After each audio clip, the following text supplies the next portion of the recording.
Hello दोस्तों, अनोखी story में आपका स्वागत है। आप देख रहे हैं दिव्या गाथा, पवित्र और अद्भुत कहानी। इसमें आपको 41 से 50 एपिसोड देखने के लिए मिलेगा। तो चलिए स्टोरी को शुरू करते हैं। एपिसोड 41, राक्षसी बंदर का अंत और लुटेरों से मुठभेड़। एक पल बाद राक्षसी बंदर हवा में दिखाई दिया। उसने उसी पेड़ पर कूदने के लिए छलांग लगाई थी, लेकिन चूंकि नील ने उस पेड़ को उसके पहुंचने से पहले ही उसे तोड़ दिया था, इसलिए वो बंदर सीधे नील की तरफ आने लगा। अपनी योजना को कामयाब होते देख नील मुस्कुरा दिया। इस बार बंदर के पास बचने का कोई रास्ता नहीं था, लेकिन जैसे ही राक्षसी बंदर नील के पास पहुंचा, उसने एक भयंकर चीख निकाली। लेकिन चीख निकलने से पहले उसकी आंखें गहरे लाल रंग से चमक उठीं, और अगले ही पल उसके शरीर का रंग लाल हो गया, साथ ही उसके शरीर के सारे बाल भी झड़ गए। नील को बंदर की ये असामान्य कुछ अजीब लगी। उसे तुरंत ही खतरे का एहसास हो गया। उसने अपना सिर अपने हाथों से ढांक लिया और डर कर कुछ कदम पीछे हट गया।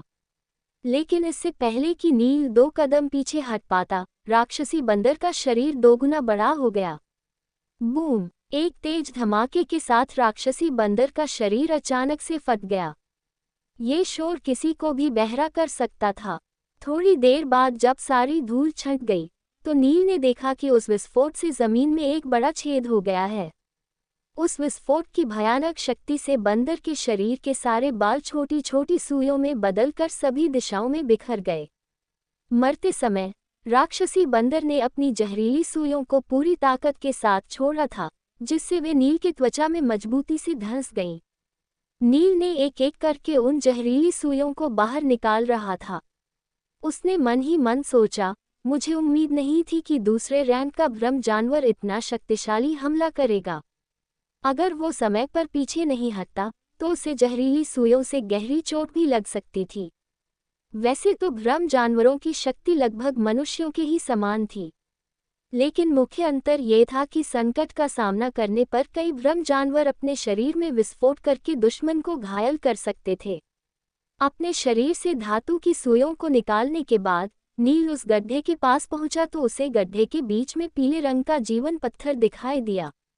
इस परीक्षण पास करने के लिए केवल 30 पीले जीवन पत्थरों की आवश्यकता थी, लेकिन ये निश्चित रूप से हरे जीवन पत्थर की तुलना में बहुत छोटी संख्या थी। निस्संदेह इसके लिए उसे जिन जानवरों से उसे निपटना पड़ा, वे बहुत अधिक भयंकर थे।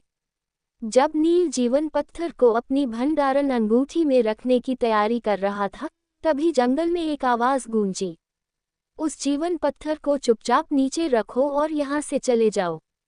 ये शब्द सुनकर नील भौंचक्का रह गया। नील जल्दी से मुड़ा तो देखा कि उसके पीछे 3 शिष्य खड़े थे। उनके कपड़ों को देखकर नील को पता चल गया था कि ये 3 शिष्य कुलीन परिवारों के सदस्य थे। ये भी हो सकता था कि वे एक ही परिवार से हों। केवल कुलीन परिवारों के बच्चे ही इतने खुलेआम किसी को लूटने का साहस कर सकते हैं। इस जानवर को मैंने मारा है, तो ये जीवन पत्थर का टुकड़ा भी मेरा ही होगा। फिर मैं भला उस जीवन पत्थर को नीचे क्यों रखूं?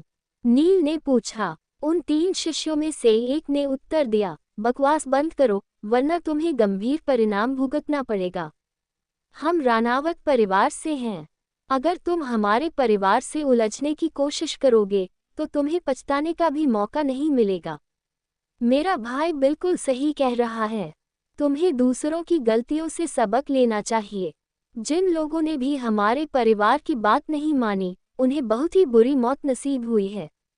दूसरे शिष्य ने कहा, अपने जीवन पत्थर को चुपचाप हमारे हवाले कर दो, नहीं तो हम तुम्हें मार डालेंगे। तीसरे शिष्य ने कहा। नील ने पीले जीवन पत्थर का टुकड़ा अपने हाथ में पकड़ रखा था।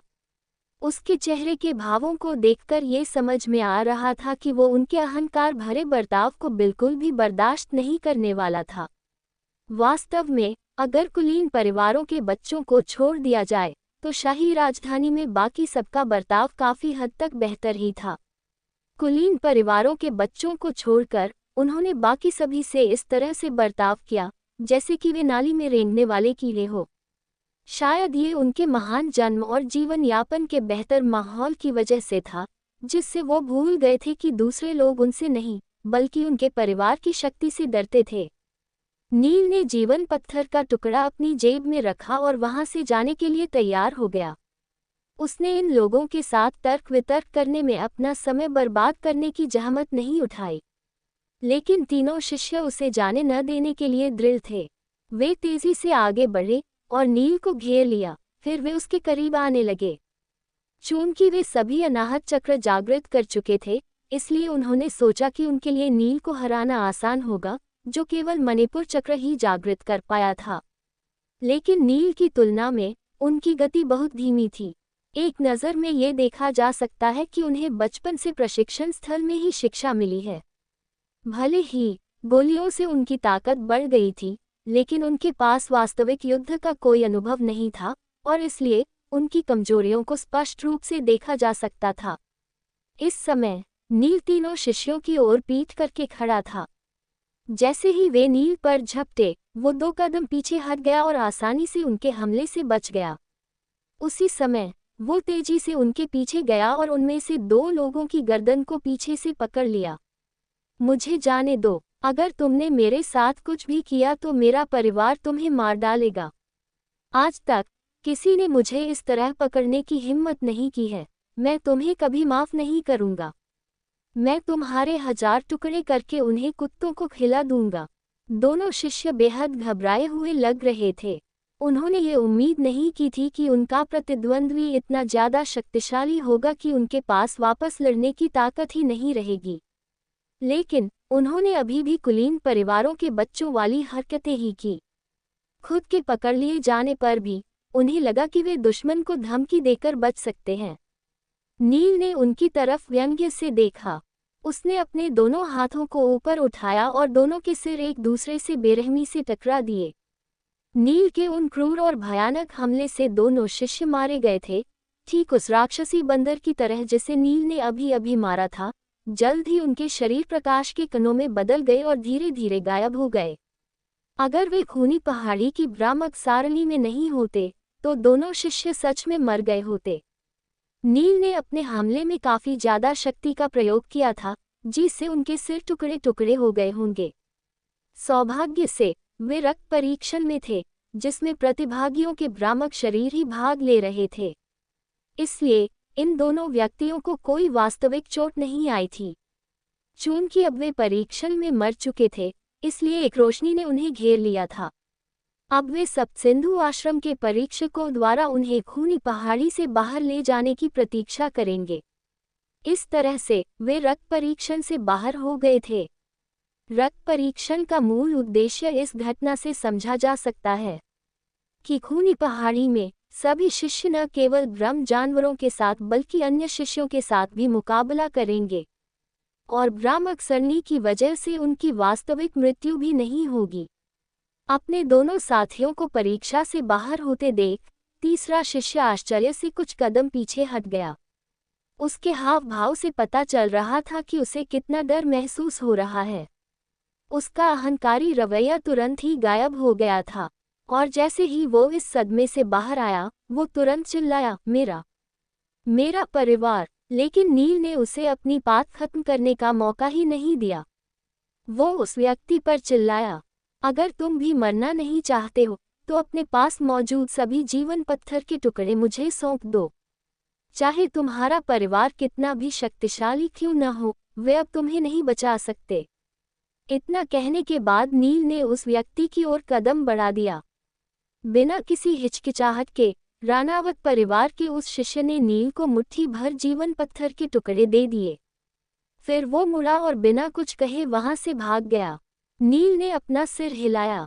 वो दूसरों को लूटना नहीं चाहता था, लेकिन ऐसा लग रहा था कि बाकी लोग उसे लूटने की कोशिश कर रहे थे। उसने जीवन पत्थर के टुकड़े एकत्र किए। वहां 20 हरे रंग के जीवन पत्थर और 7 पीले रंग के जीवन पत्थर के टुकड़े थे। ऐसा लग रहा था कि दूसरों को लूटना परीक्षा में उत्तीर्ण होने का एक त्वरित और सुविधाजनक तरीका था। यहाँ तक कि नील भी एक पल के लिए बहक गया। ब्रह्म जानवरों को एक एक करके मारने की तुलना में दूसरों से जीवन पत्थर छीनना स्पष्ट रूप से अधिक आसान था। लेकिन उसने जल्द ही ये विचार त्याग दिया। रक्त परीक्षण आयोजित करने का अंतिम उद्देश्य शिष्यों के वास्तविक क्षमता को परखना और उनमें सुधार करना था।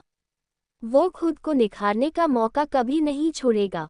हालांकि अगर दूसरों ने उसे लूटने की कोशिश की तो नील ने उन्हें अच्छा सबक सिखाने का फैसला किया। एपिसोड 42 उप प्रमुख विद्याधर रानावत। वहीं खूनी पहाड़ी के बाहर एक व्यक्ति पहाड़ी की तरफ मुंह करके खड़ा था और गुस्से से अपनी मुठियां भींच रहा था।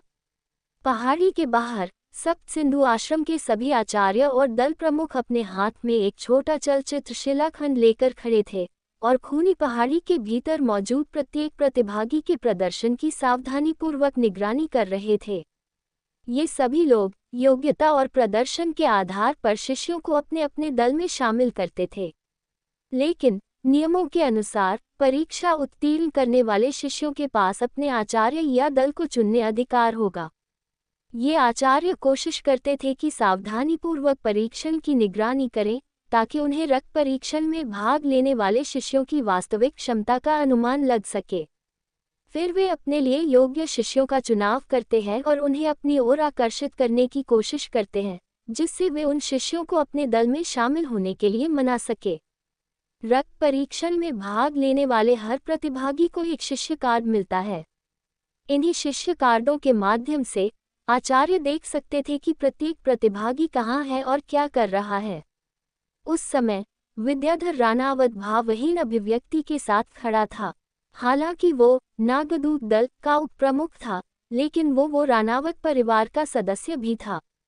रानावत परिवार ने रक्त परीक्षण में भाग लेने के लिए 4 शिष्यों को भेजा था और उप प्रमुख विद्याधर को ये सुनिश्चित करने का निर्देश दिया गया कि चाहे कुछ भी हो जाए, उन चारों को परीक्षा उत्तीर्ण करनी ही होगी। वास्तव में कुलीन परिवारों के शिष्यों के सफल होने की दर सामान्य शिष्यों की तुलना में बहुत अधिक थी। 1000 से अधिक सामान्य शिष्यों में से केवल 200 शिष्य ही रक्त परीक्षण में सफल हो पाते थे, जबकि कुलीन परिवारों के 200 शिष्यों में से लगभग 170 लोग उत्तीर्ण हो जाते थे।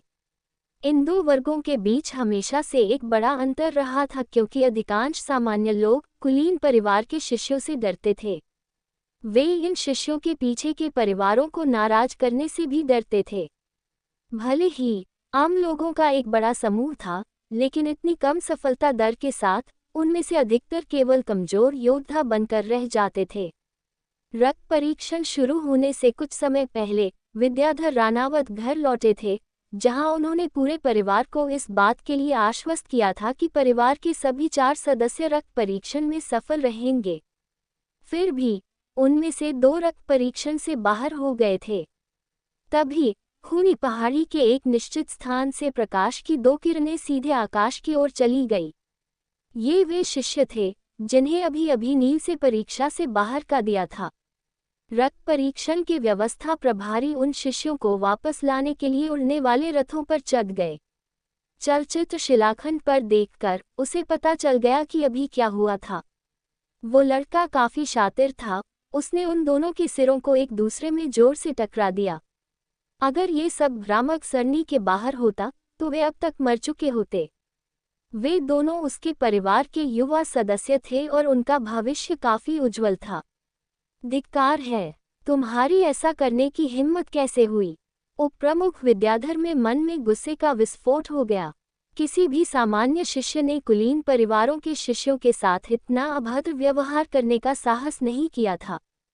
सामान्य तौर पर अगर कोई कुलीन परिवारों का शिष्य रक्त परीक्षण में विफल होता है तो ये किसी अन्य कुलीन परिवार के साथ संघर्ष के कारण होता है। और कभी-कभी एक महान शिष्य इतना अहंकारी हो जाता था कि वो चौथे या 5वें हिस्से के ब्रह्म जानवर को चुनौती दे देता था। लेकिन शायद ही कभी ऐसा हुआ हो जब कुलीन परिवार के शिष्यों को किसी सामान्य शिष्य द्वारा बाहर किया गया हो। उप प्रमुख विद्याधर जानना चाहते थे कि ये नीच सामान्य व्यक्ति कौन था और उसे रानावत परिवार के शिष्यों को चोट पहुंचाने की सजा भी देना चाहते थे। उन्होंने लगातार चलचित्र शिलाखंड पर दिखने वाले दृश्यों को बदला और 1000 से अधिक प्रतिभागियों में से उस युवक की जानकारी ढूंढने की कोशिश की। और जल्द ही उन्हें अपनी वांछित जानकारी मिल गई। उस लड़के का नाम नील वायुपुत्र था, लेकिन जब उन्होंने ये देखने के लिए दृश्यों को बदला कि नील क्या कर रहा है, तो उन्हें कुछ भी दिखाई नहीं दिया। चलचित्र शिलालेख पर धुंधली छवि ही दिखाई दे रही थी, जिससे कुछ भी समझ में नहीं आ रहा था। क्या संपर्क सूत्रों में कोई खराबी है, या चलचित्र शिलाखंड टूट गया है? उपप्रमुख विद्याधर को आश्चर्य हुआ और उन्होंने दूसरे शिष्यों के दृश्य देखे, लेकिन उन्होंने पाया कि उस दृश्य में सब कुछ सामान्य था। वो नील को छोड़कर बाकी सभी को देख सकते थे। आखिर ये सब क्या चल रहा है? उपप्रमुख विद्याधर इस समस्या का सामना करने वाले अकेले व्यक्ति नहीं थे, बल्कि अन्य आचार्य भी यही अनुभव कर रहे थे। बेहतर जानकारी के लिए कुछ आचार्य प्रत्येक उम्मीदवार का निरीक्षण करने के लिए लगातार अपने चलचित्र शिलालेख पर एक छवि से दूसरी छवि को बदल बदल कर देख रहे थे। लेकिन जब वे नील के दृश्य को देखने की कोशिश करते, तो उन्हें एक धुंधली छवि ही दिखाई देती थी। उन्होंने उपप्रमुख विद्याधर की तरह ही ये सोचा कि शायद संपर्क सूत्रों में कोई खराबी होगी, और इसलिए इस घटना की ज्यादा परवाह नहीं की। उन्होंने बस अपना सिर हिलाया और अगले दृश्य पर चले गए। चूंकि देखने के लिए बहुत सारे उम्मीदवार थे, इसलिए एक या दो को नज़रअंदाज करना कोई बड़ी बात नहीं थी। 33 दल प्रमुखों में से किसी को भी इस बात की जानकारी नहीं थी कि नील के दृश्य को केवल उपप्रमुख शुभांगी ही देख पा रही थी। उन्होंने देखा था कि अन्य दल प्रमुख किस तरह की समस्या का सामना कर रहे थे, एक निश्चित दृश्य को देखने में असमर्थ होना और निराशा के साथ अगले उम्मीदवार के दृश्य देखना। ये देखकर उपप्रमुख शुभांगी के सुंदर चेहरे पर एक शरारती मुस्कान फैल गई। उन्होंने पाने चलचित्र शिलाखंड को ध्यान से देखा। अगर कोई उनके बगल में होता, तो वो चलचित्र शिलाखंड पर धुंधले दृश्य के बजाय नील को स्पष्ट देख पाता। नील के प्रदर्शन को उनके अलावा कोई नहीं देख सका। इसका कारण ये था कि जब उन्होंने नील के शिष्य कार्ड को जांचने का बहाना बनाया था, तब उसके कार्ड के साथ छेड़छाड़ कर दी थी। अब जब कोई भी नील के प्रदर्शन को कोई नहीं देख सकता, तो उस पर किसी का ध्यान भी नहीं जाएगा, और फिर नील को उनके दल में शामिल करने में कोई परेशानी नहीं होगी। लेकिन अब वो थोड़ी चिंतित हो गई थी। क्या पिछली लड़ाई ने दूसरों का ध्यान नील की तरफ आकर्षित कर दिया है? उपप्रमुख शुभांगी ने घबराहट से आह भरी। हालांकि अन्य लोग नील का पता नहीं लगा सके और न ही नील के प्रदर्शन को नहीं देख सके, लेकिन वे अन्य प्रतिभागियों के माध्यम से कुछ बातों को जरूर समझ सकते थे। उन्होंने प्रार्थना की कि नील को परीक्षा उत्तीर्ण करने के लिए पर्याप्त जीवन पत्थर मिल जाए और नील बेवजह किसी और झगड़े में शामिल नहीं हो। लेकिन फिर भी कुलीन परिवारों के बच्चे हमेशा ही इसी तरह की परेशानी पैदा करते थे, इसलिए नील के उन्हें सबक सिखाने से वे खुश थी। उपप्रमुख शुभांगी अपने होठों पर एक धूर्त मुस्कान लाए बिना नहीं रह सकी। लेकिन चीजें हमेशा वैसी नहीं होती जैसा कि लोगों को उम्मीद होती है। जैसे ही उपप्रमुख विद्याधर के परिवार के 2 शिष्यों को परीक्षा से बाहर किया गया, उसकी आंखें गुस्से से चमक उठी और वो आग बबूला हो गया। रानावत परिवार ने रक्त परीक्षण में भाग लेने के लिए 4 शिष्यों को भेजा था। 3 शिष्य दूसरी शाखाओं से थे और उतने मजबूत भी नहीं थे। लेकिन उनमें से एक उपप्रमुख विद्याधर की मुख्य शाखा और परिवार के मुखिया का तीसरा बेटा था। उसका नाम रणधीर रानावत था और वो एक शक्तिशाली और प्रतिभाशाली युवक था। उपप्रमुख विद्याधर ने परिवार को वचन दिया कि चारों शिष्य परीक्षा उत्तीर्ण करेंगे, लेकिन अब 2 को परीक्षा से ही बाहर कर दिया गया था। इसलिए वो बेसब्री से दृश्य बदलते रहे और चलचित्र शिलाखंड के माध्यम से रणधीर के शिष्य कार्ड से संपर्क किया और बिना किसी हिचकिचाहट के उन्होंने शिलाखंड में आवाज देकर रणधीर को पुकारा। ये पूरी तरह से रक्त परीक्षण के नियमों का उल्लंघन था, लेकिन उपप्रमुख विद्याधर को किसी बात की परवाह नहीं थी। रणधीर, दिग्विजय और रणविजय को रक्त परीक्षण से बाहर कर दिया गया है और किसी ने जानबूझकर ऐसा किया है। उपप्रमुख विद्याधर ने चलचित्र शिलाखंड के माध्यम से रणधीर से धीमी लेकिन भावुक आवाज में कहा, आपने क्या कहा? मेरे लोगों के साथ ऐसा करने की हिम्मत किसने की? रणधीर ने भ्रामक सरनी की तीसरे हिस्से में तेजी से दौड़ते हुए उत्तर दिया, जबकि तीसरी रैंक के 6 ब्रह्म जानवर उसका पीछा कर रहे थे। लेकिन वो उन जानवरों से ज्यादा परेशान नहीं हुआ और इसके बजाय उसने उप प्रमुख विद्याधर के साथ बातचीत शुरू कर दी। ये नील वायुपुत्र नाम का कोई लड़का है, क्या आप उसे जानते हैं? उसने दिग्विजय और रणविजय को छूने की हिम्मत की।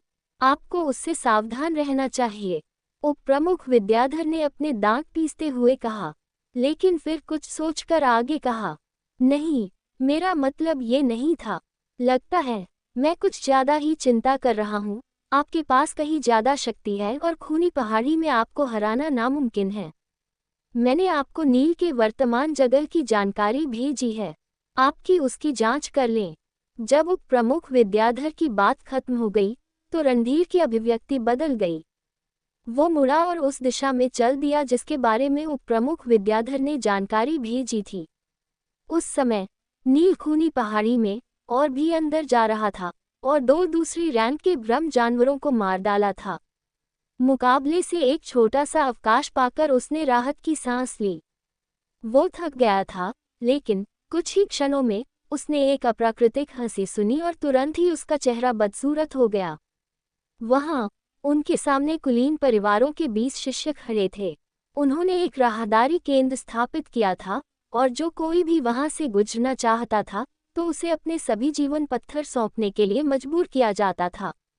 पहला विचार आया जो नील के दिमाग में था, ये बेवकूफ लोग निश्चित रूप से पागल हैं, और यह स्पष्ट था, अब उसे बिल्कुल भी आराम नहीं मिलने वाला था।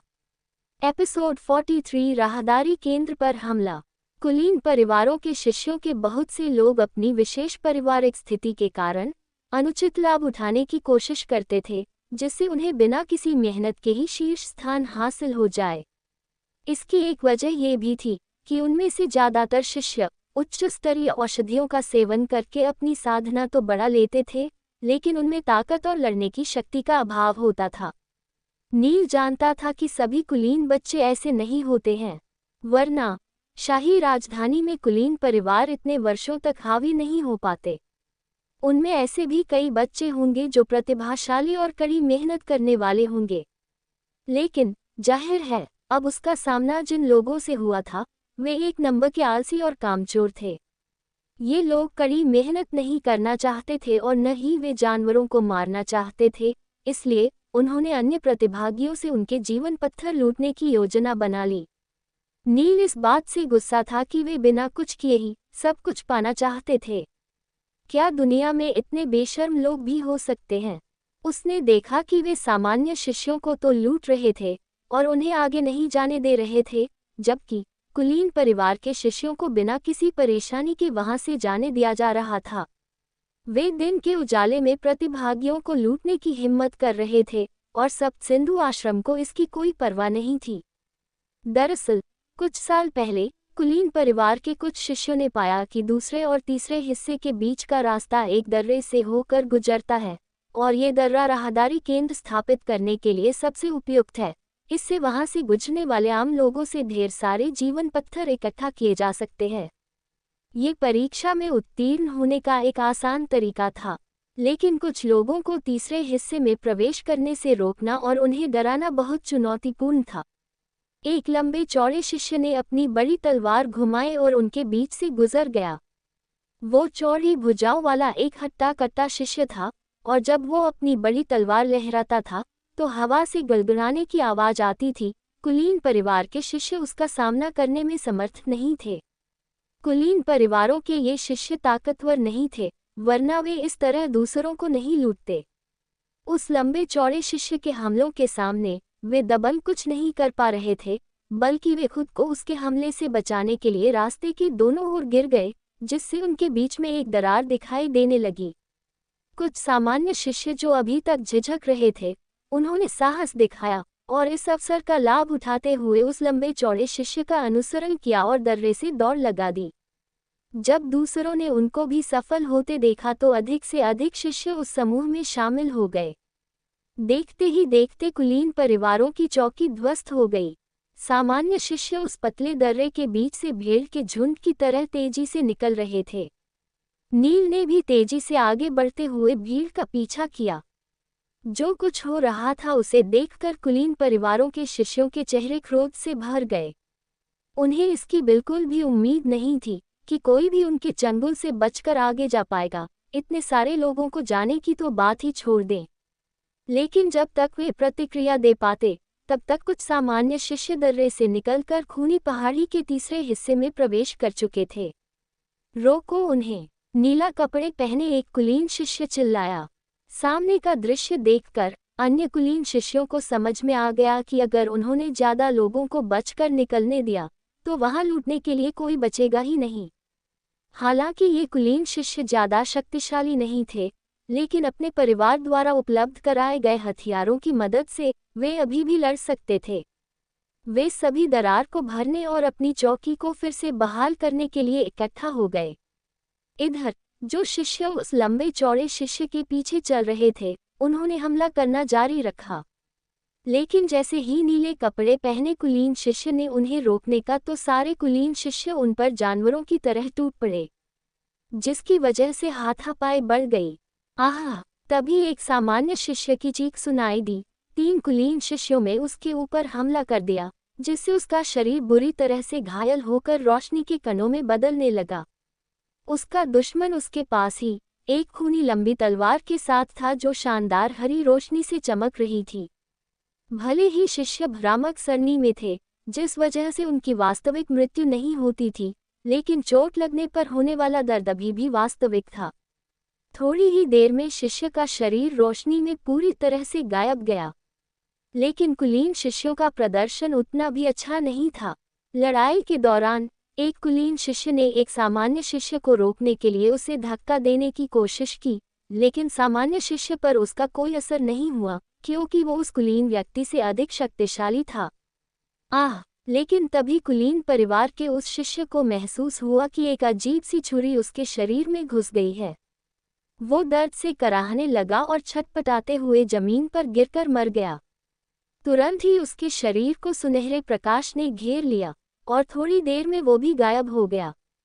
इधर नील बड़ी चतुराई से आगे बढ़ रहा था, जैसे तूफान के दौरान बिजली गिरती है। कुलीन परिवार के कई शिष्यों ने उसे रोकने की कोशिश की, लेकिन वो हमलों से बड़ी ही आसानी से बच जा रहा था। वो जैसे जैसे आगे बढ़ता रहा तो उसके सामने उतने ही अधिक अवरोध आने लगे, लेकिन वो उन अवरोधों से बच निकलने में कामयाब रहा और जल्दी ही अराजक चौकी को पार कर गया। तभी नील ने देखा कि अनुरुद्ध भी चौकी को पार करने की कोशिश कर रहा था। वो उसे यहाँ देखकर हैरान था। नील अनुरुद्ध की ताकत को जानता था कि वो पहले हिस्से में ही सुरक्षित रह सकता था, फिर वो दूसरे हिस्से में क्या कर रहा था। इस बीच अनुरुद्ध को चौकी से बाहर जाते देखकर कई कुलीन शिष्य उस पर हमला करने के लिए इकट्ठा हो गए। रोको उसे! उनमें से एक शिष्य चिल्लाया। कुलीन शिष्यों को अनुरुद्ध को चारों ओर से घेरते देखकर नील ने तुरंत ही उसकी मदद के लिए वापस आया और अनुरुद्ध को खींचकर सुरक्षित दूरी पर धकेल दिया। उसे मार दो! मुझे उम्मीद नहीं थी कि ये सामान्य शिष्य हमारा विरोध करने की हिम्मत करेगा। अब जल्दी से उसे पकड़ो और मार डालो। कुलीन शिष्य इतने क्रोधित थे कि उन्होंने अपना विवेक खो दिया। वे नील पर हमला करने के लिए आगे बढ़ने लगे।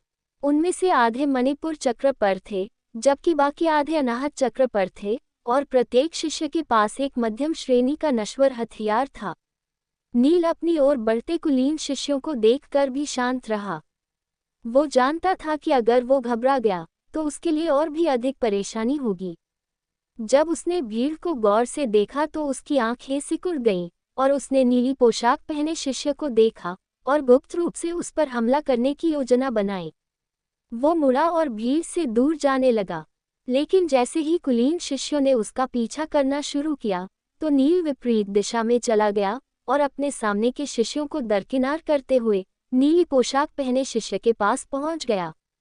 नील ने देखा था कि सभी कुलीन शिष्य नीली पोशाक पहने शिष्य की सारी बात मान रहे थे, इसलिए उसने पहले समूह के मुखिया से निपटना ज्यादा सही समझा। उसके बाद तो बाकी शिष्यों से निपटना बेहद आसान हो जाएगा। जब उस शिष्य ने देखा कि नील उस पर हमला करने का साहस कर रहा है तो वो तिरस्कार से मुस्कुराया और नील की दिशा में दौड़ते हुए चिल्लाया, हाँ, क्या तुम्हें लगता है कि तुम मेरा मुकाबला कर सकते हो? उसने तुरंत ही अपने हाथों को नील को मारने के लिए बढ़ा दिया। बाज का पंजा!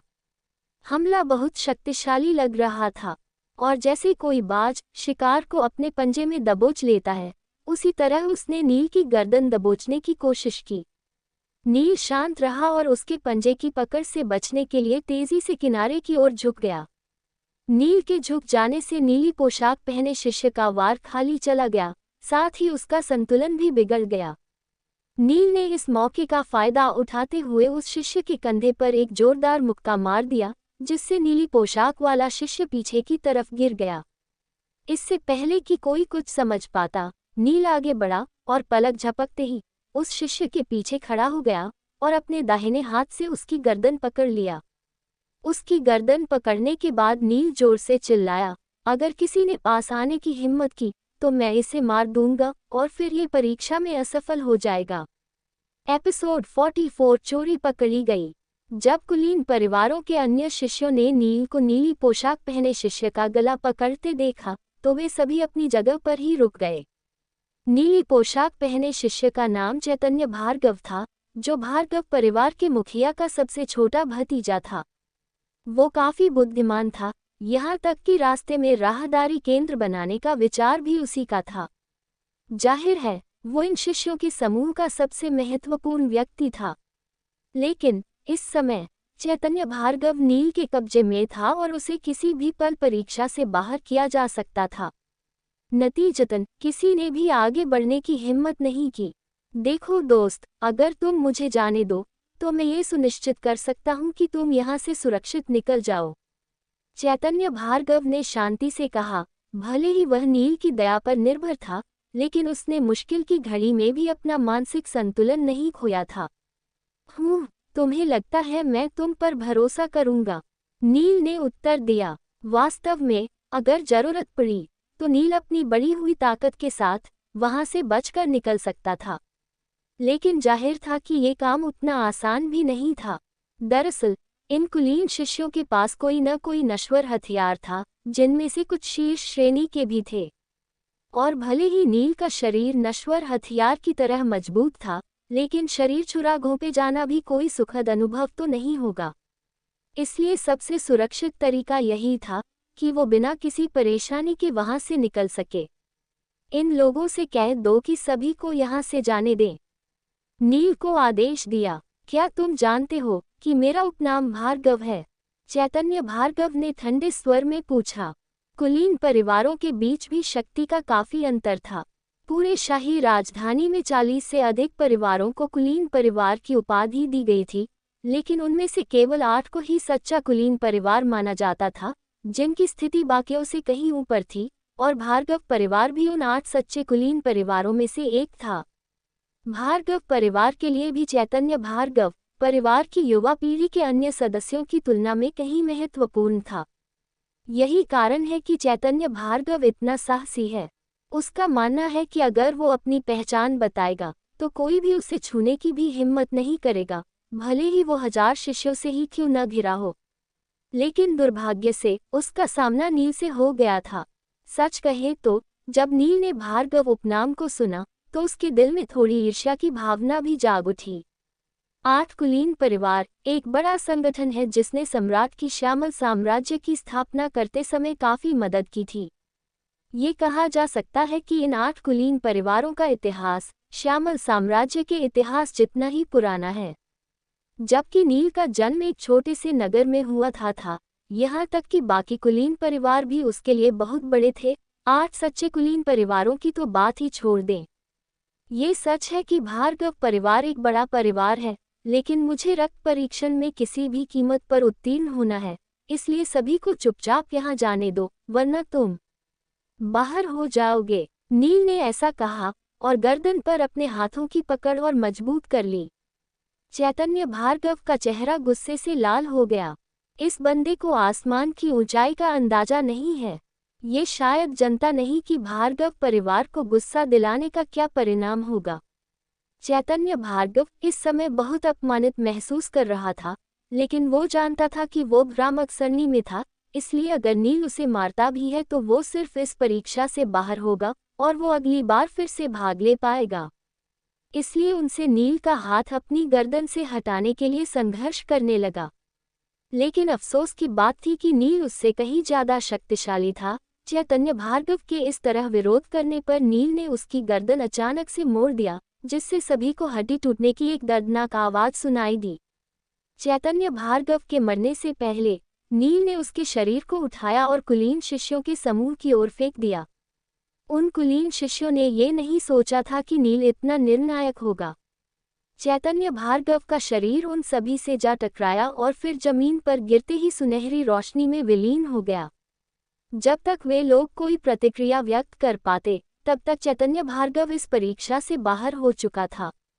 इसके बाद तो जैसे कुलीन शिष्यों की सोचने समझने की शक्ति ही समाप्त हो गई, जिसका फायदा उठाकर नील कुलीन शिष्यों के राहदारी केंद्र से आगे निकलकर तीसरे हिस्से की ओर चल पड़ा। तभी कुलीन शिष्यों ने भी प्रतिक्रिया व्यक्त की और उसका पीछा करते हुए अपने नश्वर हथियार से हमला करना शुरू कर दिया। उधर खूनी पहाड़ी के बाहर ये नज़ारा देख रहे दर्शकों का खून भी उबाल मारने लगा। बहुत बढ़िया, भार्गव परिवार से पंगा लेने के बाद ये लड़का मुश्किल में पड़ गया है। इसके साथ ऐसा ही होना चाहिए, कमीना कहीं का। जल्द ही इस अप्रत्याशित घटना ने सभी आचार्यों और दल प्रमुखों का ध्यान भी आकर्षित कर लिया।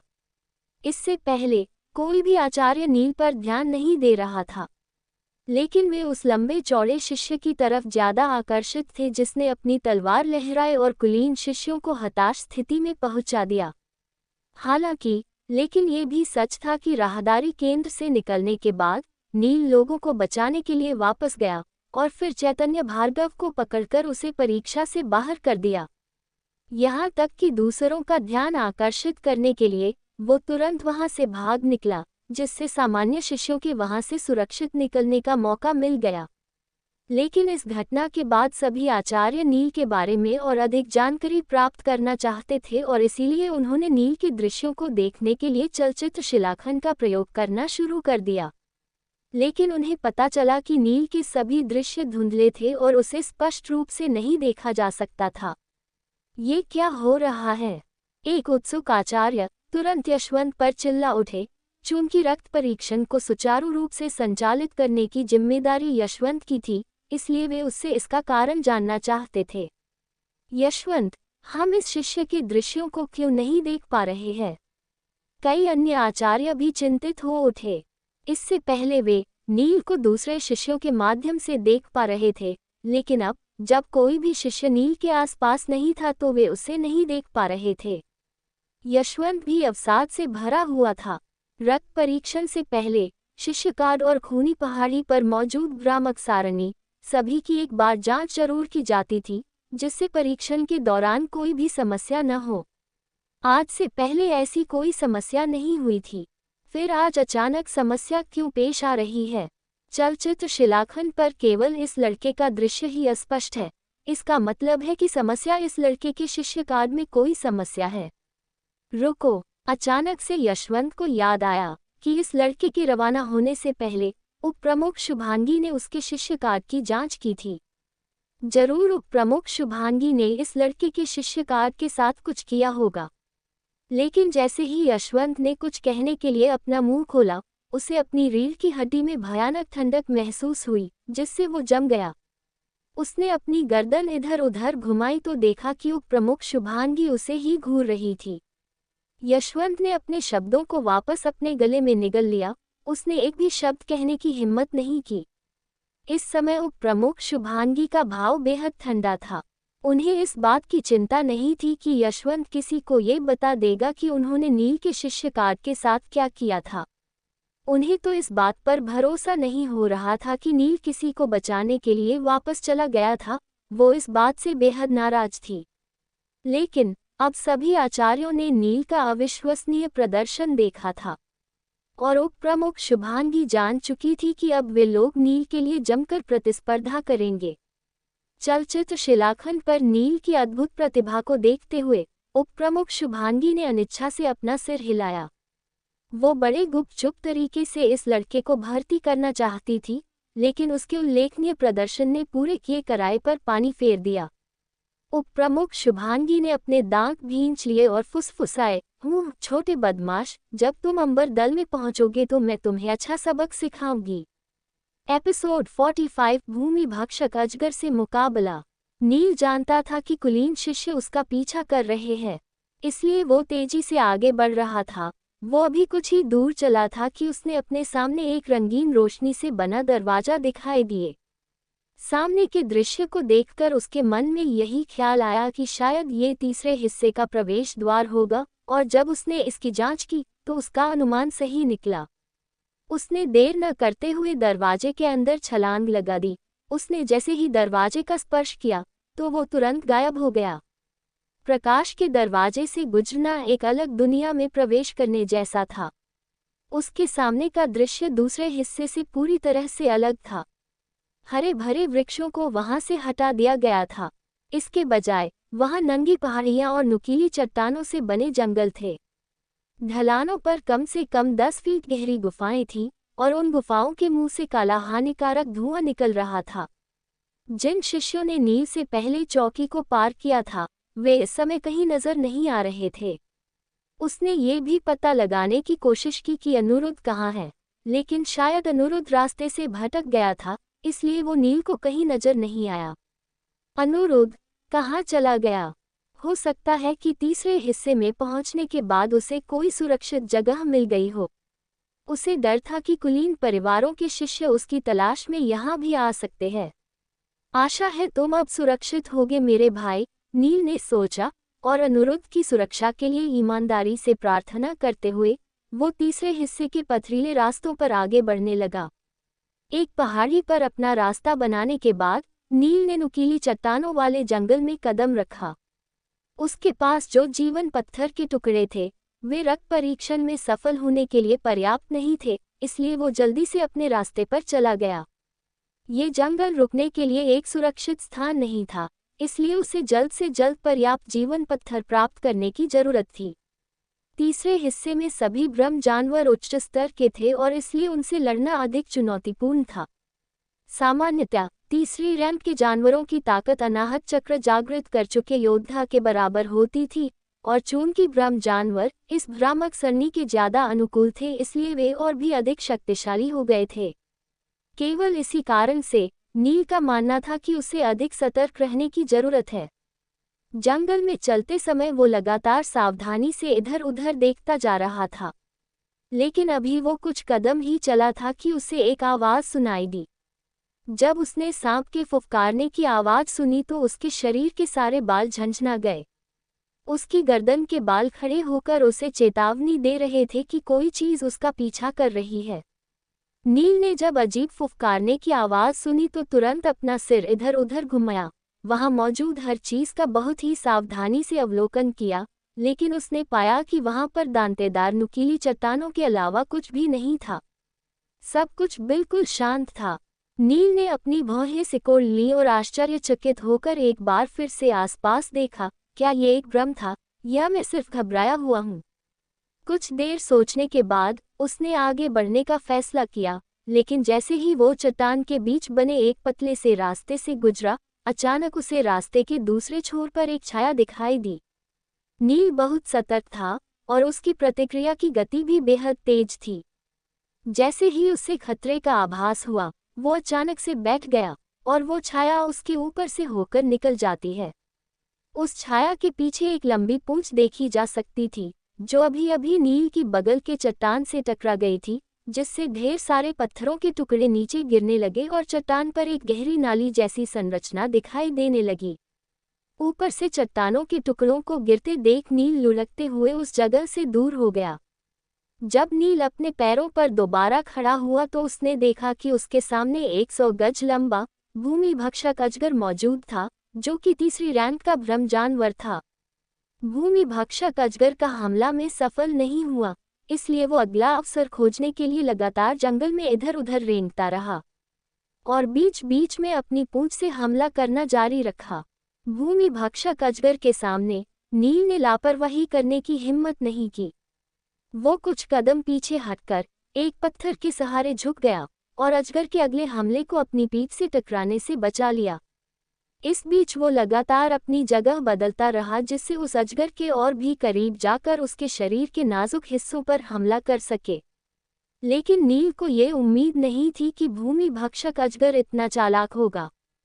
वो तेजी से जंगल में चारों ओर रेंगता रहा और बीच बीच में अपने विशाल मुंह खोलकर नील पर जहर की धार उगलता या फिर अपनी पूंछ से हमला करता और फिर जंगल में रेंगने लगता। लेकिन नील भी आंख मूंद कर शिकार नहीं करता था। नील देख सकता था कि ये अजगर बेहद तेज है और अगर उसने इसके पीछे दौड़ना जारी रखा तो बहुत सी मेहनत और समय बर्बाद हो जाएगी। वैसे भी ये एक जानवर था जिसकी सबसे बड़ी कमी ये होती है कि इनमें इंसानों जितना धैर्य नहीं होता है, और नील के पास धैर्य की कोई कमी नहीं थी। जंगल में लगभग आधे घंटे तक एक व्यक्ति और सांप के बीच चूहे बिल्ली का खेल जारी रहा, लेकिन आखिरकार उस अजगर ने अपना धैर्य खो दिया और नील पर हमला कर दिया। वो अजगर अभी भी नील के आसपास ही रेंग रहा था और लगातार अपनी पूंछ भी लहरा रहा था। दरअसल वो नील और उसके पास मौजूद बड़े से पत्थर को अपनी पूंछ में लपेटना चाहता था। नील की धीरे से अपनी शक्ति पूरे शरीर में प्रवाहित की और फिर उस भ्रम जानवर के पास आने का इंतजार करने लगा। नील के उस अजगर को मारने का शायद बस एक ही मौका मिल पाए, और अगर वो उस हमले में अजगर को नहीं मार पाता तो फिर उसके पास बचकर भागने के सिवा और कोई चारा नहीं होगा। इसलिए नील ने कोई विरोध नहीं किया और उस अजगर को अपने चारों ओर कुंडली मारने दिया। नील सांपों के बारे में काफी कुछ जानता है, इसलिए उसने उसी हिसाब से अपनी योजना भी तैयार की थी। नील और पत्थर के चारों ओर कुंडली मार लेने के बाद अजगर धीरे धीरे अपनी पकड़ मजबूत करने लगा, जिसके दबाव से वो पत्थर टूटना शुरू हो गया और नील जो पत्थर से सटकर खड़ा था, उस मजबूत दबाव के कारण उसका शरीर भी कठोर होने लगा। लेकिन अभी भी नील ने कुछ नहीं किया, बस एक गहरी सांस ली। उसने अपने पूरे शरीर की शक्ति को अपनी अपनी बाहों में केंद्रित किया और चुपचाप कुछ देर तक इंतजार किया। अजगर भी जानता था कि एक बार उसकी कुंडली में फंसने के बाद शिकार का बचना असंभव है, इसलिए उसने तुरंत ही अपना बड़ा सा मुंह खोला और नील को निगलने की कोशिश करने लगा। लेकिन इससे पहले कि वो अपना मुंह खोल पाता, अचानक से ही उसके मुंह से एक दर्दनाक चीख निकल गई और एक खंजर उसके गले में जा घुसा। उसने तुरंत ही अपना सिर झटक कर खंजर को निकालने की कोशिश की, लेकिन नील ने उसकी गर्दन को कसकर अपनी बाहों में जकड़ रखा था और खंजर से उसकी आंख और सिर पर लगातार हमले करता रहा। उस अजगर ने जो शिकार चुना था उसकी ताकत इतनी ज्यादा थी कि वो उसके चंगुल से छूटने में असमर्थ था। आखिरकार थोड़ी देर के संघर्ष के बाद अजगर का शरीर कई टुकड़ों में फट गया। वो टुकड़े प्रकाश के छोटे छोटे कणों में बदलने से पहले जमीन पर छटपटाते रहे और अंततः गायब हो गए। इस तरह नील ने आखिरकार उस अजगर का वध कर दिया। टिंग टिंग, सांप के गायब होते ही आवाज सुनाई दी। इस आवाज के बाद नील ने चट्टान पर एक नीले रंग का जीवन पत्थर गिरते देखा, जो जमीन से टकराकर कुछ कदम दूर चला गया था। इस भयानक लड़ाई में वो बाल बाल बचा था, इसलिए जब उसने जीवन पत्थर को देखा तो उसे बड़ी राहत महसूस हो रही थी। अब उसे रक्त परीक्षण पास करने के लिए केवल 9 नीले जीवन पत्थरों की और आवश्यकता थी, जिससे उसे एहसास हुआ कि तीसरी परत शिकार करने के लिए बेहतर जगह थी। नील ने नीले रंग का जीवन पत्थर उठाया, उसे अपनी आस्तीन से पोंछकर साफ किया और उसे अब तक एकत्र किए गए अन्य जीवन पत्थरों के साथ अपनी जेब में रख लिया।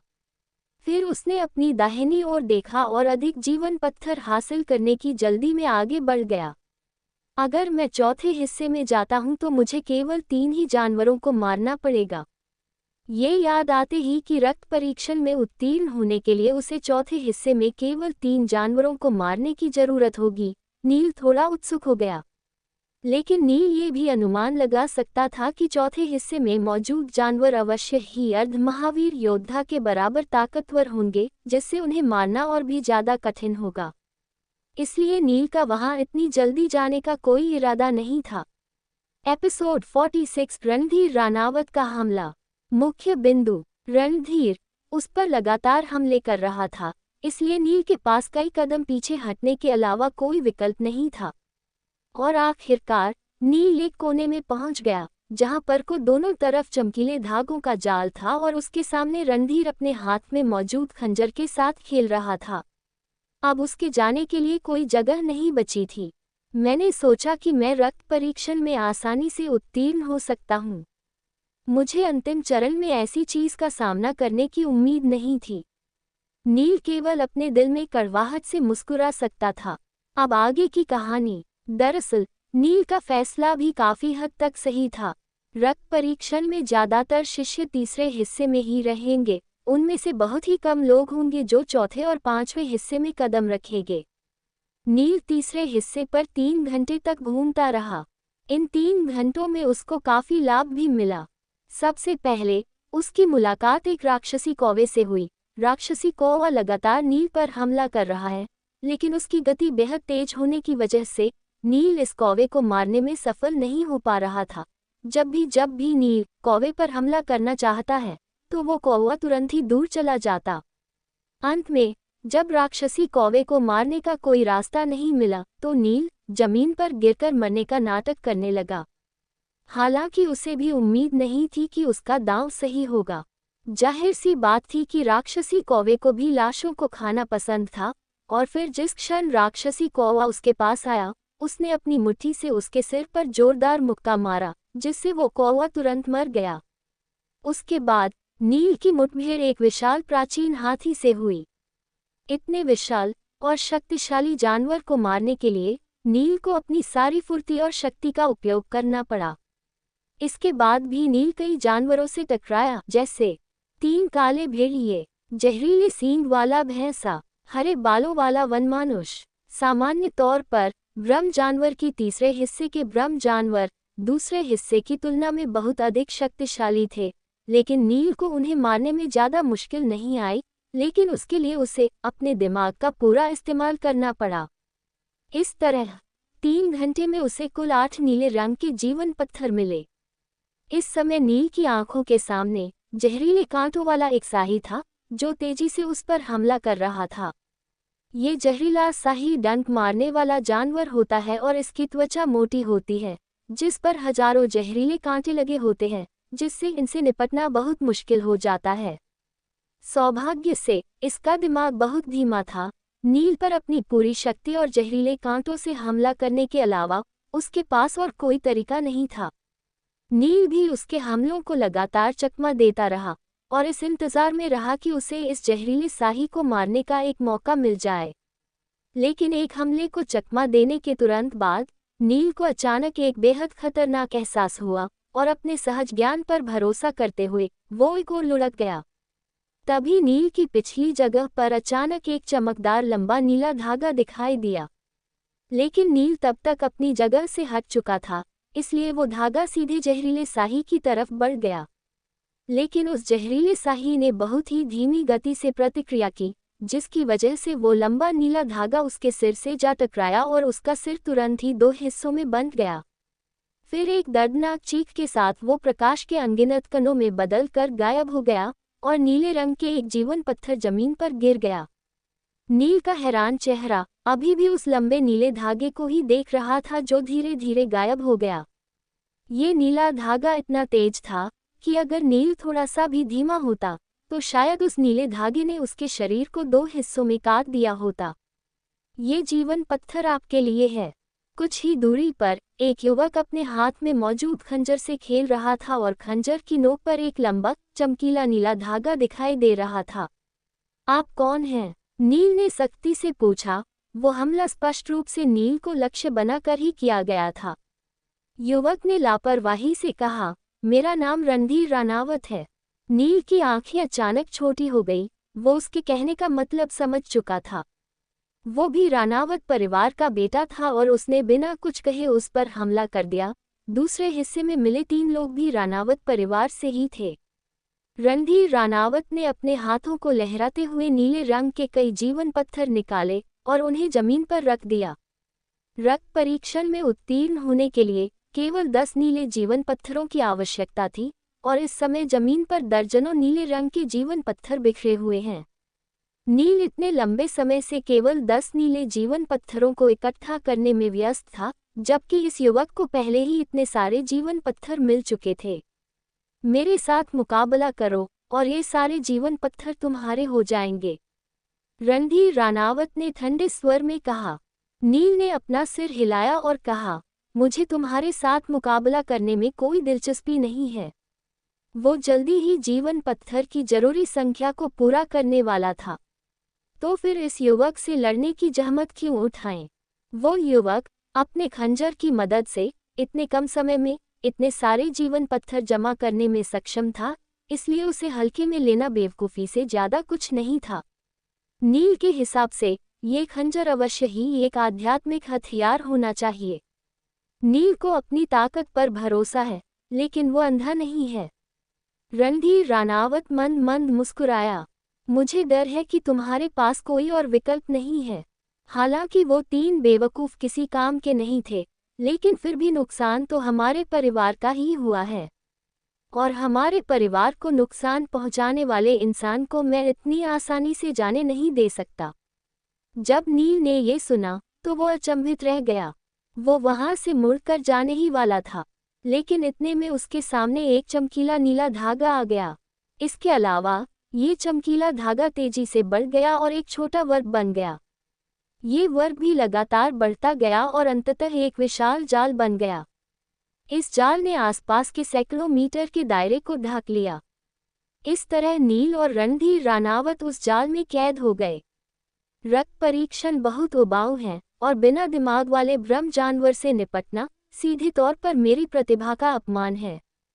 तो अब हम दोनों एक दूसरे के साथ खेलेंगे, शायद इससे मुझे वो खुशी मिल जाए जो मैं पाना चाहता हूँ, रणधीर रानावत ने कहा। नील ने अपनी नजरें तिरछी की और कुछ ही दूरी पर खड़े रणधीर रानावत को देखा।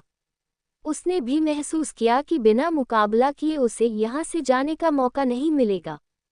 ठीक है, फिर शुरू करते हैं। उस समय सभी आचार्य खूनी पहाड़ी के बाहर प्रतीक्षा कर रहे थे। उन सभी ने अपना पूरा ध्यान अपने चलचित्र शिलाखंड के माध्यम से रणधीर पर लगा रखा था। दरअसल रणधीर ने रक्त परीक्षण में सबसे अधिक क्षमता दिखाई थी, फिर भी अधिकांश आचार्यों ने उसमें रुचि खो दी थी। हालांकि ये सच था कि सभी आचार्य संभावित शिष्यों की तलाश के लिए परीक्षण पर पूरा ध्यान दे रहे थे, लेकिन रणधीर पर ध्यान केंद्रित न करने के उनके अपने कारण थे। सबसे पहले आचार्यों का मानना था कि वो नागदूत दल में शामिल होना चाहेगा, क्योंकि उसके रिश्तेदार आचार्य विद्याधर नागदूत दल के उपप्रमुख थे। यानी कि एक तरह से रणधीर का नागदूत दल में शामिल होना लगभग तय था। तो फिर कोई अन्य आचार्य उसे अपना शिष्य बनाने में अपना समय बर्बाद करेगा। नील भी एक कारण था जिसने आचार्यों का ध्यान रणधीर पर से हटा दिया। आचार्य उन परीक्षार्थियों पर नजर रख रहे थे जो रक्त परीक्षण के दूसरे और तीसरे चरण में प्रवेश कर चुके थे। उन्होंने नील को अपने चलचित्र शिलाखंड पर देखा था और उसकी क्षमताओं ने उन सभी का ध्यान आकर्षित किया था। वे लंबे समय से अनुरुद्ध पर नजर रख रहे थे, क्योंकि उन्होंने देखा था कि नील ने उसे कैसे बचाया था।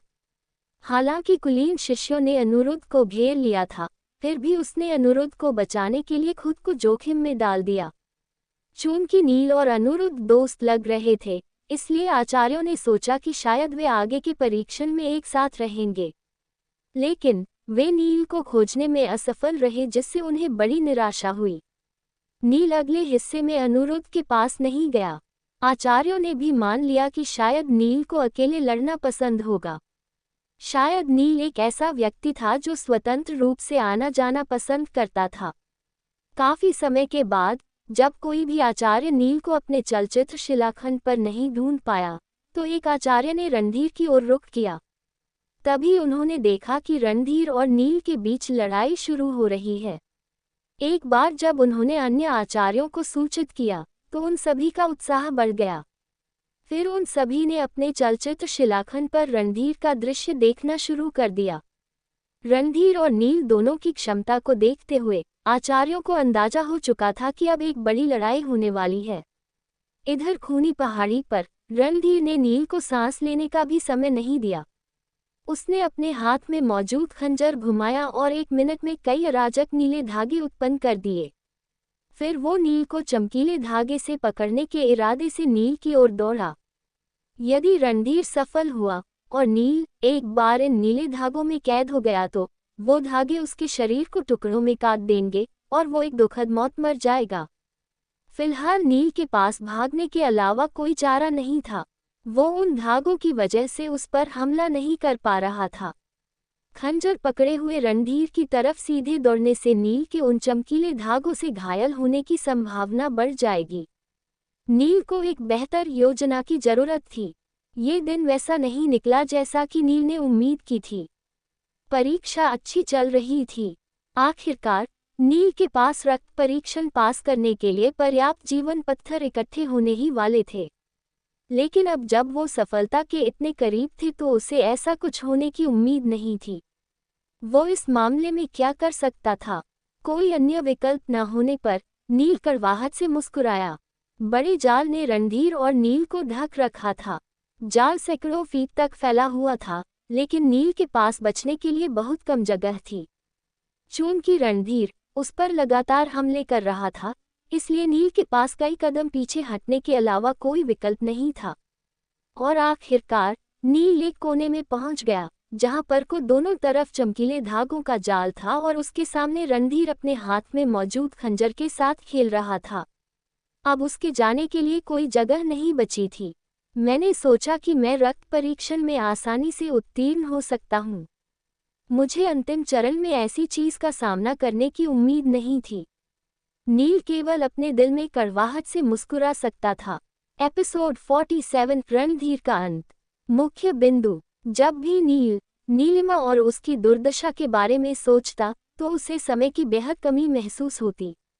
वो उस काली पहाड़ी में फंसी हुई थी और नील को कोई अंदाजा नहीं था कि उसके साथ क्या हो रहा होगा। ठीक उसी तरह नीलिमा को भी कोई अंदाजा नहीं था कि उसके परिवार में क्या क्या हुआ था। नील के अंदर की एक छोटी सी आवाज उसे आगे बढ़ने के लिए प्रेरित कर रही थी। समय बर्बाद मत करो, जल्दी करो, तुम्हें यथाशीघ्र नीलिमा को बचाना होगा। ये वो विचार थे जिन्होंने नील को अपने लक्ष्य को जल्द से जल्द पूरा करने के लिए प्रेरित किया। अब आगे की कहानी। रणधीर को भी नील की परेशानी का एहसास था, इसलिए उसके सुंदर चेहरे पर एक कुटिल मुस्कान उभर आई। लेकिन जब उसने अपने सामने मौजूद शख्स पर गौर किया तो उसकी आंखें सिकुड़ गईं। रणधीर जानता था कि नील में क्षमता उसके परिवार के अन्य शिष्यों से कहीं अधिक है। अभी तक अपने युद्ध अनुभव और कौशल से नील ने रणधीर को कड़ी टक्कर दी थी। भले ही नील एक निम्न स्तरीय परिवार से आया था, उसके पास एक मजबूत दिमाग और उत्कृष्ट युद्ध कौशल था। लेकिन दुर्भाग्य से नील ने खुद ही अपने पैरों पर कुल्हाड़ी मार ली थी जब उसने रानावत परिवार को अपमानित करने का साहस किया। रक्त परीक्षण के दौरान नील को मारना और ये याद दिलाना कि उसका सपना कभी पूरा नहीं हो सकता। ये विचार रणधीर को बहुत आकर्षक लग रहे थे और अब उसे ये नीरस रक्त परीक्षण फिर से रोचक लगने लगा था। वहीं नील एक कोने में खड़ा था, उसके पीछे चमकते धागों का जाल था। अगर वो एक भी कदम भी पीछे हटता तो जाल उसे छोटे छोटे टुकड़ों में काट देता और मौके पर ही उसकी मृत्यु हो जाती। जबकि सामने रणधीर अपने हाथ में चमकते धागे की एक परत लपेटे धीरे धीरे उसकी ओर आ रहा था। नील के लिए ये अंत जैसा लग रहा था। क्या इस बार मैं हार जाऊंगा? नील इस तरह हारना नहीं चाहता था। हालांकि वो दोबारा रक्त परीक्षण दे सकता है और अगली बार सप्तसिंधु आश्रम में शामिल हो सकता है, लेकिन उसने इस परीक्षण में कड़ी मेहनत की थी और सोचा था कि इस बार वो सप्तसिंधु आश्रम में प्रवेश कर लेगा। जब भी नील नीलिमा और उसकी दुर्दशा के बारे में सोचता तो उसे समय की बेहद कमी महसूस होती। वो उस काली पहाड़ी में फंसी हुई थी और नील को कोई अंदाजा नहीं था कि उसके साथ क्या हो रहा होगा। ठीक उसी तरह नीलिमा को भी कोई अंदाजा नहीं था कि उसके परिवार में क्या क्या हुआ था। नील के अंदर की एक छोटी सी आवाज उसे आगे बढ़ने के लिए प्रेरित कर रही थी। समय बर्बाद मत करो, जल्दी करो, तुम्हें यथाशीघ्र नीलिमा को बचाना होगा।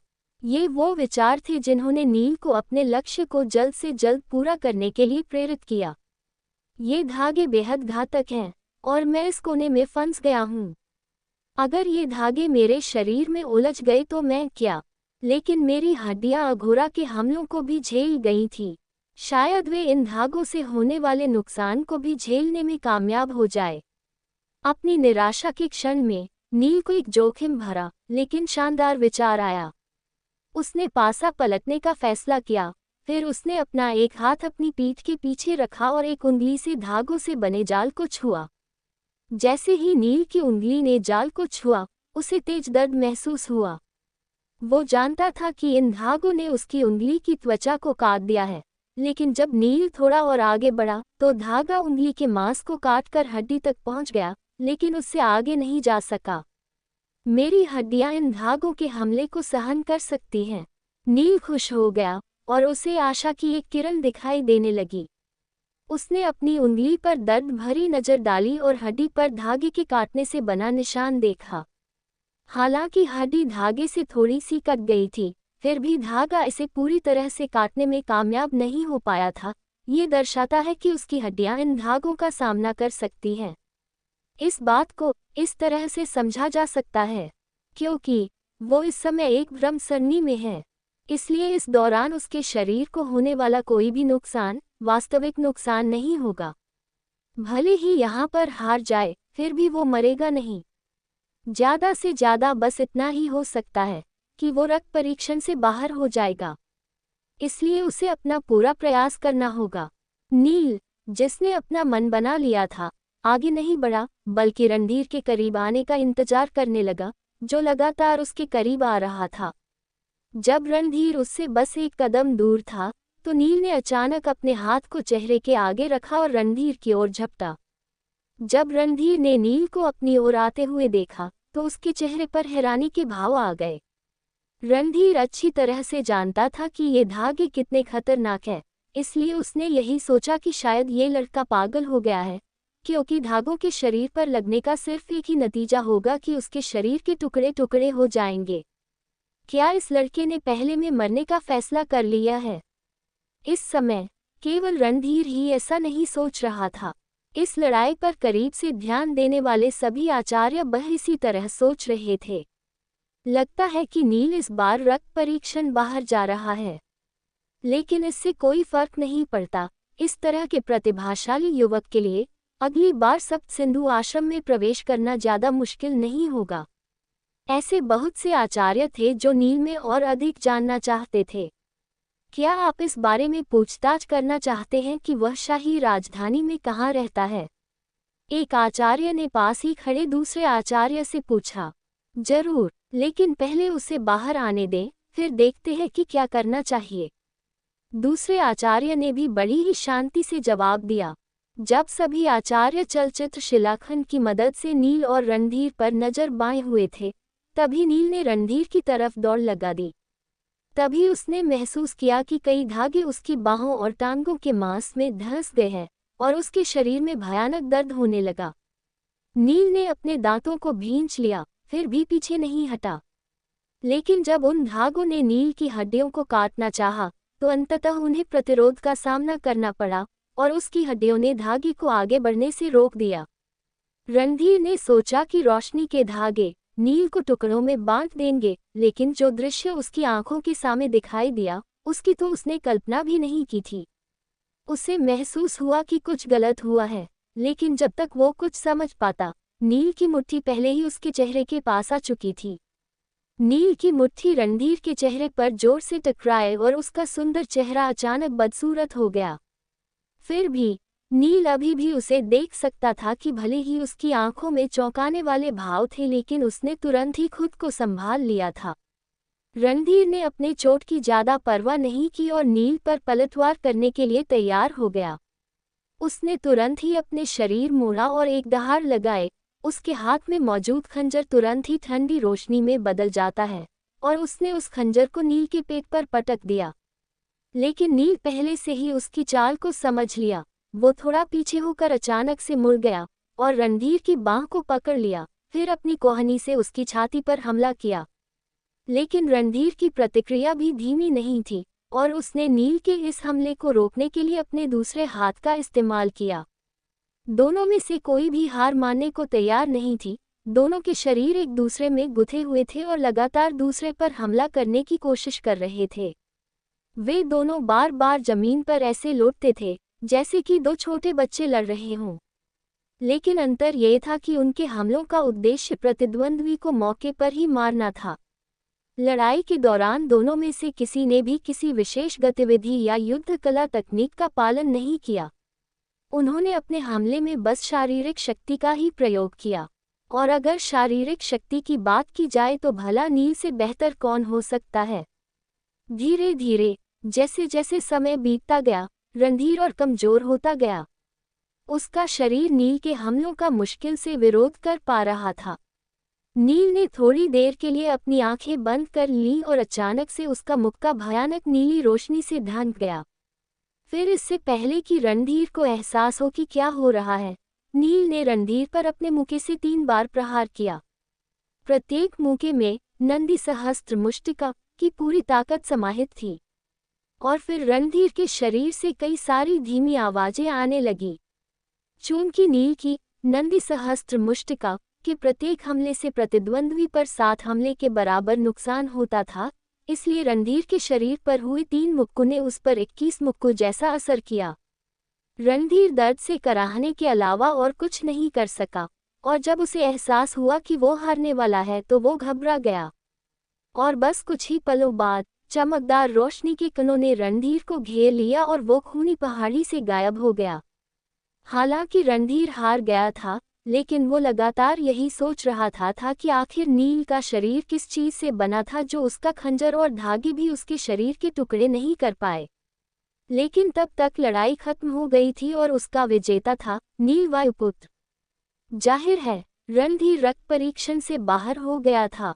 एपिसोड 48 यशवंत की घटिया चाल।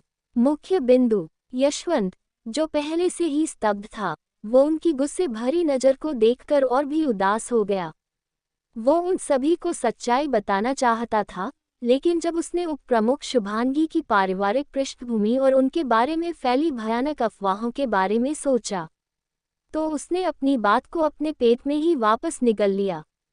परीक्षक यशवंत का दिल आक्रोश से भर गया था, लेकिन उसके गुस्से को बाहर निकालने के लिए कोई जगह नहीं थी। ये दुर्भाग्यपूर्ण है। इन चीज़ों के लिए भला मुझे क्यों दोषी ठहराया जा रहा है? ये सब उस कमीने की वजह से हो रहा है।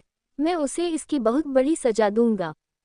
अब आगे की कहानी। खूनी पहाड़ी के बाहर आचार्यों की आंखों में अविश्वास नजर आ रहा था और वे एक दूसरे का मुंह देख रहे थे। सप्तसिंधु आश्रम में आचार्य होने का मतलब प्रकांड विद्वान, शांतचित्त और परिपक्व होना था। और इन वर्षों में उन्होंने सभी प्रकार की प्रतिभाएं देखी थी। स्पष्ट रूप से कई प्रतिभाशाली योद्धाओं को उनके द्वारा प्रशिक्षित भी किया गया था। इसलिए उन्हें इस घटना से इतना आश्चर्यचकित नहीं होना चाहिए था। लेकिन ये आचार्य उत्साह से चिल्लाने से खुद को नहीं रोक सके। ऐसा कैसे हो सकता है? उसने रणधीर को रक्त परीक्षण से बाहर कर दिया। प्रत्येक आचार्य की रणधीर के दुर्लभ कौशल और ताकत के बारे में एक अलग धारणा थी, और साथ ही वे रणधीर के खंजर की ताकत को भी जानते थे। औसत लोग शायद नहीं जानते हों, लेकिन आचार्यों को उसके बारे में सब पता था। वे चमकती ऊर्जा के धागे बेहद तेज थे और आसानी से किसी निम्न श्रेणी के आध्यात्मिक हथियार को भी 2 टुकड़ों में काट सकते थे। यहाँ तक कि शायद एक मध्यम श्रेणी के आध्यात्मिक हथियार भी टुकड़ों में कट जाएगा। उन ऊर्जा धागों का सामना करने के लिए एक उच्च श्रेणी के आध्यात्मिक हथियार की जरूरत थी। लेकिन अभी जो हुआ वो बहुत अजीब था। रणधीर सहित हर कोई इस बात से हैरान था। ये बहुत बड़ा आश्चर्य था कि नील ने बिना किसी हथियार की मदद के उन ऊर्जा धागों को अपने शरीर से रोक लिया था। रणधीर के रक्त परीक्षण से बाहर होने से पहले सभी लोगों ने यह मान लिया था कि नील ही रक्त परीक्षण से बाहर होगा। उनकी दृष्टि में उसका संघर्ष व्यर्थ था। नील के पास रणधीर और उसके आध्यात्मिक हथियार के खिलाफ जीतने का कोई मौका नहीं था। लेकिन उन्हें आश्चर्य हुआ कि कैसे नील ने न केवल रेशम के धागों को तोड़ दिया, बल्कि पलक झपकते ही रणधीर को भी मात दे दी। ये कोई आश्चर्य की बात नहीं थी कि भीड़ इस घटना से इतनी हैरान थी। आखिर इस बच्चे का शरीर किस चीज से बना है? सही कहा, उसका शरीर धातु जैसा सख्त है। मेरे हिसाब से उसका शरीर किसी शीर्ष श्रेणी के नश्वर हथियार से कमजोर नहीं है। आचार्यों के चेहरे पर आश्चर्य के भाव थे, जबकि हर किसी के दिल में उसे अपना शिष्य बनाने की तीव्र इच्छा थी। अन्य आचार्यों के विपरीत इस समय विद्याधर रानावत के अंदर एक कड़वाहट भरी हुई थी, जबकि उनकी आंखों में नफरत के शोले भड़क रहे थे। उन्होंने चलचित्र शिलाखंड को घूर कर देखा। उसे ये बिल्कुल भी उम्मीद नहीं थी कि रणधीर को हराया भी किया जा सकता है, क्योंकि वो इस बार के प्रतिभागियों में सबसे ताकतवर था। ऐसा लगता है कि अगली बार जब मैं रानावत परिवार में लौटूंगा तो मुझे निश्चित रूप से डांट पड़ने वाली है। हालांकि अगर रानावत परिवार के शिष्य सप्त सिंधु आश्रम में प्रवेश करना चाहते हैं तो उनके लिए ये कोई मुश्किल काम नहीं है, लेकिन इस बार 4 रानावत शिष्यों ने प्रवेश परीक्षा में भाग लिया था, जिनमें से सिर्फ एक शिष्य ही परीक्षा में बच पाया है। रानावत परिवार के लिए ये चुल्लू भर पानी में डूब मरने वाली बात है। नील वायुपुत्र आचार्य विद्याधर ने दांत पीसते हुए कहा। उन्हें तो अब इस नाम से भी नफरत होने लगी थी। सप्त सिंधु आश्रम में कई प्रतिभाएं प्रवेश करती है, लेकिन मौत की प्रतिभा हर किसी से अधिक होती है। अब तो वो सिर्फ ये देखना चाहता था कि इस कमीने का अंत कैसे होगा। इधर रणधीर के मारे जाने के बाद नील चलचित्र शिलाखंड से एक बार फिर से गायब हो गया, लेकिन सभी आचार्य उसे फिर से देखना चाहते थे, लेकिन अपनी लाख कोशिशों के बावजूद वे नील का पता नहीं लगा सके। एक आचार्य तो पहले से ही गुस्से में थे और जब वे नील को खोज पाने में असफल रहे तो उन्होंने परीक्षक यशवंत की तरफ गुस्से से देखा। यशवंत, जो पहले से ही स्तब्ध था, वो उनकी गुस्से भरी नज़र को देखकर और भी उदास हो गया। वो उन सभी को सच्चाई बताना चाहता था, लेकिन जब उसने उप प्रमुख शुभांगी की पारिवारिक पृष्ठभूमि और उनके बारे में फैली भयानक अफवाहों के बारे में सोचा, तो उसने अपनी बात को अपने पेट में ही वापस निगल लिया। परीक्षक यशवंत का दिल आक्रोश से भर गया था, लेकिन उसके गुस्से को बाहर निकालने के लिए कोई जगह नहीं थी। ये दुर्भाग्यपूर्ण है। इन चीज़ों के लिए भला मुझे क्यों दोषी ठहराया जा रहा है? ये सब उस कमीने की वजह से हो रहा है। मैं उसे इसकी बहुत बड़ी सजा दूंगा। जब से उसने उस नील के बच्चे को देखा है, तब से उसका जीवन नर्क बन गया है। पहले तो नीच परिवार में जन्मे एक शिष्य ने उसको पलटकर जवाब देने का साहस किया, फिर नील की वजह से उपप्रमुख शुभांगी ने उस पर हमला करने की कोशिश की और अब उसे इन आचार्यों द्वारा डांटा जा रहा है। इन्हीं सब बातों को सोचते हुए परीक्षक यशवंत ने खूनी पहाड़ी के चारों ओर बनी भ्रामक सरनी को देखा और अचानक उसके दिल में एक भयानक ख्याल आया। वो बदबूदार लड़का रक्त परीक्षण में उत्तीर्ण होना चाहता है ना? मैं उसके इस सपने को ही बर्बाद कर दूंगा। खूनी पहाड़ी पर एक भ्रामक सरनी बनाई गई थी, जिसे सप्त सिंधु आश्रम के एक सरनी विशेषज्ञ ने बनाया था। इसमें हजारों छोटी और बड़ी सरनियां और भ्रम जानवर बनाए गए थे और उन सभी को भ्रामक सरनी द्वारा नियंत्रित किया जाता है, जिसकी कमान इस समय परीक्षक यशवंत के हाथ में थी। परीक्षक यशवंत चुपचाप दूसरी तरफ घूम गया और बिना किसी को भनक लगे भ्रामक सरनी के सबसे अंदरूनी हिस्से को नियंत्रित करने वाले यंत्र पर अपना हाथ रख दिया। इस भ्रामक सरनी में कुल 5 भाग थे, जो खूनी पहाड़ी पर 5 हिस्सों का प्रतिनिधित्व करते हैं, और सबसे मध्य यानी 5वें हिस्से में केवल एक भ्रम जानवर मौजूद था, लेकिन उसकी ताकत किसी महावीर योद्धा के बराबर थी। लेकिन रक्त परीक्षण में भाग लेने वाले शिष्यों की शक्ति इतनी नहीं थी कि वे 5वें हिस्से के भ्रम जानवर का सामना कर रेक। इसलिए खूनी पहाड़ी की स्थापना के बाद से ही किसी ने भी 5वें हिस्से में जाने की हिम्मत नहीं की। इस बारे में कई लोगों ने सवाल भी उठाए कि क्या 5वें हिस्से और उस पर मौजूद जानवर की रक्त परीक्षण में कोई आवश्यक है या नहीं, क्योंकि किसी भी नए शिष्य के लिए इसे चुनौती देना असंभव था। 5वें हिस्से की सरनी और जानवर का वहां होना व्यर्थ लग रहा था। क्योंकि भ्रामक सरनी को सुचारू रूप से संचालित करने में बहुत अधिक ऊर्जा और आध्यात्मिक पत्थर खर्च होते हैं। ये पूरी तरह से बहुमूल्य आध्यात्मिक पत्थरों की बर्बादी थी, जिसे वे कई अन्य महत्वपूर्ण कामों के लिए इस्तेमाल कर सकते थे। हालांकि हर बार जब किसी आचार्य ने इसका संचालन बंद करने का प्रस्ताव रखा तो उस सुझाव को अस्वीकार कर दिया गया। क्यों न इसे ऐसे ही रहने दें? आखिरकार बदलाव करने की कोई ज़रूरत नहीं थी। चूंकि 5वीं रैंक का जानवर बनाया गया था, जिसकी शक्ति किसी महावीर योद्धा के बराबर होती है, और ये 5वें हिस्से में चुपचाप और बिना किसी समस्या के वहां रह सकता है। सप्त सिंधु आश्रम के वरिष्ठ प्रबंधकों द्वारा यही कारण बताया गया था। चुपचाप काम करते हुए यशवंत ने सरली संचालक यंत्र की मदद से 5वें हिस्से की बाहरी रेखा को मिटा दिया, जिससे 5वीं रैंक के जानवर को वो हिस्सा छोड़ने के लिए मजबूर होना पड़ा। और जैसे ही भीतर का सीमा रेखा गायब हुई, यशवंत के नियंत्रण में वो जानवर नील की दिशा में दौड़ पड़ा। फिर जब यशवंत ने देखा कि वो जानवर नील के करीब पहुंच गया है, तो उसने अपने हाथों को बिना किसी को पता चले पीछे खींच लिया।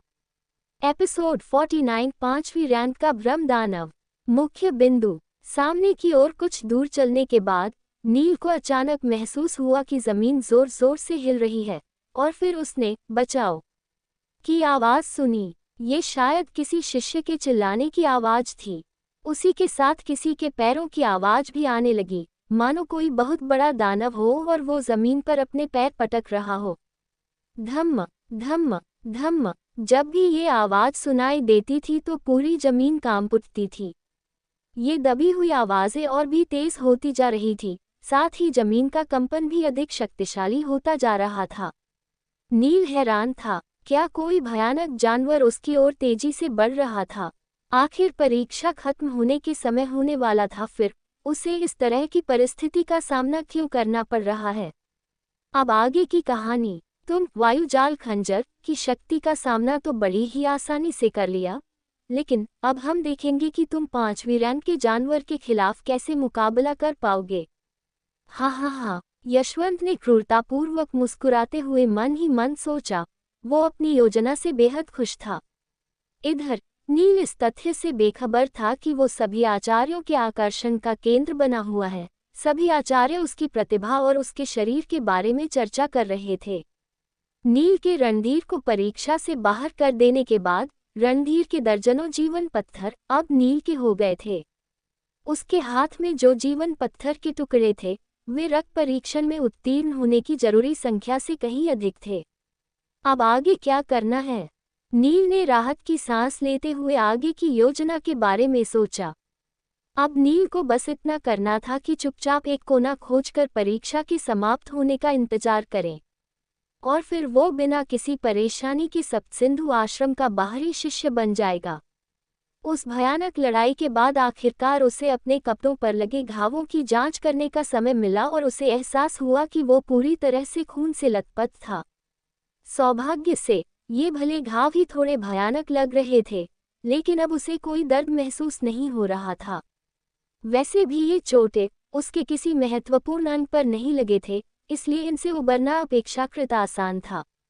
नील चुपचाप एक शांत जगह पर बैठ गया और अपनी मुट्ठियां कसकर भींचते हुए उसने अपनी कुंडलिनी ऊर्जा अपने शरीर में प्रवाहित करने लगा, जिसके फलस्वरूप अचानक से उसकी चोटग्रस्त अंगों से एक गहरे लाल रंग का रक्त जैसा तरल पदार्थ बाहर निकलने लगा और आश्चर्यजनक रूप से उसके घाव तेजी से भरने लगे। नील ने खुद को जल्द ठीक करने के लिए अपनी कुंडलिनी शक्ति को नियंत्रित किया। बस थोड़े से समय में उसके घाव काफी हद तक ठीक हो गए और वो काफी बेहतर महसूस करने लगा। इस समय उसके दिल में कुछ सवाल चल रहे थे। दरअसल उसे रणधीर के बाहर होने के बाद उसका हथियार भी मिल गया था, और वो एक आध्यात्मिक हथियार था। मुझे कोई अंदाजा नहीं है कि अगर मेरे आत्मा के आयाम में मौजूद पवित्र श्वेत अग्नि इस आध्यात्मिक हथियार को निगल जाती है तो इस बार कितने सर्पशल्प जागृत होंगे। 3, 4 या शायद 5। ये सिर्फ नील का एक अनुमान था, वो अभी भी इसके बारे में स्पष्ट नहीं था। दुर्भाग्य से रणधीर रानावत के मरने के बाद उसका शरीर प्रकाश के छोटे छोटे कणों में समा गया था और उसके हाथ में मौजूद खंजर वही गिर गया था। लेकिन रानावत परिवार तो यही मानेगा कि नील ने उस खंजर को रणधीर से छीना था। इस तरह से नील की स्थिति और भी विकट हो गई थी, क्योंकि रानावत परिवार मामले को इतनी आसानी से जाने नहीं देखा। लेकिन वो इस मामले में कुछ नहीं कर सकता था, इसलिए भविष्य के बारे में अभी से चिंता करने से कोई फायदा नहीं था। तभी उसे उन जीवन पत्थरों का ध्यान आया। उसके पास कई अतिरिक्त जीवन पत्थरों के टुकड़े मौजूद थे और उसे नहीं पता था कि इन सब का क्या करना चाहिए। अगर उसे अनुरुद्ध मिल जाए तो वो उसे कुछ जीवन पत्थर दे सकता है, लेकिन खूनी पहाड़ी का तीसरा हिस्सा इतना विशाल है, ऐसे में वो अनुरुद्ध को खोजने के लिए कहाँ जा सकता है। सामने की ओर कुछ दूर चलने के बाद नील को अचानक महसूस हुआ कि जमीन जोर जोर से हिल रही है, और फिर उसने बचाओ की आवाज सुनी। ये शायद किसी शिष्य के चिल्लाने की आवाज थी। उसी के साथ किसी के पैरों की आवाज भी आने लगी, मानो कोई बहुत बड़ा दानव हो और वो जमीन पर अपने पैर पटक रहा हो। धम्म धम्म धम्म। जब भी ये आवाज सुनाई देती थी तो पूरी जमीन कांप उठती थी। ये दबी हुई आवाजें और भी तेज होती जा रही थी, साथ ही जमीन का कंपन भी अधिक शक्तिशाली होता जा रहा था। नील हैरान था, क्या कोई भयानक जानवर उसकी ओर तेजी से बढ़ रहा था? आखिर परीक्षा खत्म होने के समय होने वाला था, फिर उसे इस तरह की परिस्थिति का सामना क्यों करना पड़ रहा है? परिणाम लगभग वैसा ही था जैसा उसका अनुमान था। जब नील ने पीछे मुड़कर देखा तो 3 या 4 शिष्य अपनी जान बचाने के लिए बेतहाशा भागे जा रहे थे। इन लोगों के पीछे का पत्थर का जंगल अचानक से ढह गया और फिर उसके अंदर से एक विशालकाय आकृति बाहर निकल आई। ये भीमकाय दानव था। उसकी आकृति लगभग 7 से 8 गज लंबी होती और उसके सिर पर एक नुकीला सींग भी मौजूद था। उसकी एक जोड़ी लाल आंखें थी जो धधकते हुए लावा की तरह जल रही थी। ये तो एक दानव है। 7 गज ऊंची भयानक आकृति को देखकर नील के बाल डर से खड़े हो गए। दानव मनुष्य से भी अधिक शक्तिशाली प्रजाति है। ये प्राचीन काल से ही मानव जाति का घातक दुश्मन रहा है। नील ने दानवों के बारे में विभिन्न पुस्तकों में पढ़ा था। इनके बारे में कई किंवदंतियां मशहूर थी, जैसे हत्या करना, लोगों को मारकर खाना। दानवों के बारे में किंवदंतियां और क्रूरता के किस्से सुनकर तो बच्चे डर के मारे रोने लगते थे। लेकिन ये समस्या की वजह नहीं थी। इस दानव की शक्ति को देखते हुए ये अनुमान लगाया जा सकता था कि ये जरूर चौथी या फिर 5वीं रैंक का प्राणी है। तो फिर ये तीसरे हिस्से में कैसे आ गया? नहीं, शायद ये चौथे नहीं बल्कि 5वें हिस्से का ब्रह्म दानव होगा, वरना ये इतनी आसानी से तीसरे और चौथे हिस्से के बीच की सरनी को नष्ट नहीं कर पाता। नील ने अनुमान लगाया। नील अभी ये सोच ही रहा था कि वो दानव एक शिष्य को मारने के लिए दौड़ा और इससे पहले कि शिष्य कोई प्रतिक्रिया दे पाता, दानव का हाथ उसके सीने पर लगा, जिससे वो हवा में उड़ गया। वो हमला इतना भयानक था कि उस शिष्य के जमीन पर गिरने से पहले ही उसका शरीर प्रकाश के अनगिनत छोटे छोटे कणों में बदल गया और परीक्षा से बाहर हो गया। एक कुलीन शिष्य का अंत तो और भी बुरा था। दानव ने उसे अपने हाथों में पकड़ लिया और इससे पहले कि वो चीख भी पाता, उस दानव ने उसके सिर को सीधे अपने मुंह में भर लिया और चारों तरफ खून ही खून फैल गया। उस शिष्य का बचा हुआ शरीर भी प्रकाश के अनगिनत कणों में बदल गया। अंततः नील भी होश में आ गया। ये अवश्य ही 5वीं रैंक का ब्रह्म दानव था, लेकिन नील के पास इस पर विचार करने का समय नहीं था कि वो तीसरे हिस्से में कैसे पहुंच गया। इस समय उसके दिमाग में सिर्फ एक ही विचार था, भागो। नील किसी का ध्यान आकर्षित किए बिना वहां से भागना चाहता था, इसलिए वो दबे कदमों से राक्षस से दूर जाने लगा। लेकिन अप्रत्याशित रूप से राक्षस को नील के बारे में पता चल गया और उसने अन्य शिष्यों का पीछा करना बंद कर दिया। नील ने अपने पीछे भारी कदमों और लकड़ियों के चरमराने की आवाज सुनी तो वो आह भरने से खुद को रोक नहीं सका। हे भगवान, अगर मुझे पता होता कि वो मेरा ही पीछा करेगा तो मैं भागता ही नहीं। उस पल उसने सोचा कि जब तक कि दानव से बचने के लिए उसे छिपने की कोई जगह ढूंढनी चाहिए। लेकिन जब उसने चारों ओर देखा तो उसने पाया कि आसपास उसके छिपने के लिए कोई उपयुक्त जगह नहीं थी, इसलिए उसने तेजी से दूर जाने का फैसला किया। दानव काफी धीमी गति से आगे बढ़ रहा था, इसके बावजूद उसका प्रत्येक कदम किसी सामान्य व्यक्ति के 8 कदमों के बराबर था। इसका मतलब था कि नील चाहे जितनी कोशिश कर ले, राक्षस उससे कहीं अधिक तेज था। लेकिन नील इतनी जल्दी हार नहीं मान सकता था। उसने अपनी सांसों को समायोजित किया ताकि वो और भी तेजी से दौड़ सके और खुद को इस दानव से बचा सके। आखिरकार उसके पास काफी सारे जीवन पत्थर थे, जिसकी मदद से वो आसानी से रक्त परीक्षण में उत्तीर्ण हो जाएगा। अगर इसके बाद भी उसे राक्षस ने मार डाला और वो रक्त परीक्षण से बाहर हो गया तो ये उसके लिए बेहद शर्मनाक होगा। लेकिन अफसोस, नील कितनी भी तेजी से दौड़ ले, दानव और उसके बीच का अंतर लगातार कम होता जा रहा था। नील गति ही नहीं बल्कि ताकत में भी दानव का मुकाबला नहीं कर सकता था। जब दानव केवल 3 गज की दूरी पर था तो वो नील को मारने के लिए अपनी बड़ी हथेली घुमाते हुए उसकी ओर झपटा। एपिसोड 50 सब खत्म हो गया। मुख्य बिंदु, दानव की भयानक ताकत का एक छोटा सा हिस्सा ही नील के शरीर को गंभीर रूप से घायल करने के लिए पर्याप्त था। जमीन पर लग रहे झटकों से नील ने महसूस किया कि दानव कदम दर कदम उसी की ओर आ रहा है। भले ही नील को इस समय बेतहाशा दर्द महसूस हो रहा हो और ऐसा लग रहा था कि उसका पूरा शरीर बिखर गया हो, लेकिन अभी भी उसने हार मानने की योजना नहीं बनाई थी। जब तक नील को जीतने की छोटी सी भी उम्मीद होगी तो वो वापस लड़ने का विकल्प चुनेगा। दानव ने अपने शिकार को जमीन पर पड़ा देखा तो उसकी गति धीमी हो गई। वो उसकी मौत को अपनी आंखों से देखना चाहता था, इसलिए उसने अपने पैर उठाए और नील को कुचलने के लिए आगे बढ़ गया। अब आगे की कहानी। इस समय नील सामने की ओर दौड़ रहा था, तभी उसे अपने पीछे हवा में हो रहे घर्षण को महसूस किया।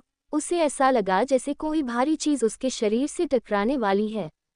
उसने ज्यादा नहीं सोचा, मौका पाकर आगे की तरफ लुढ़क गया, लेकिन वो फिर भी नहीं रुका और तेजी से उठते हुए फिर से दौड़ने लगा।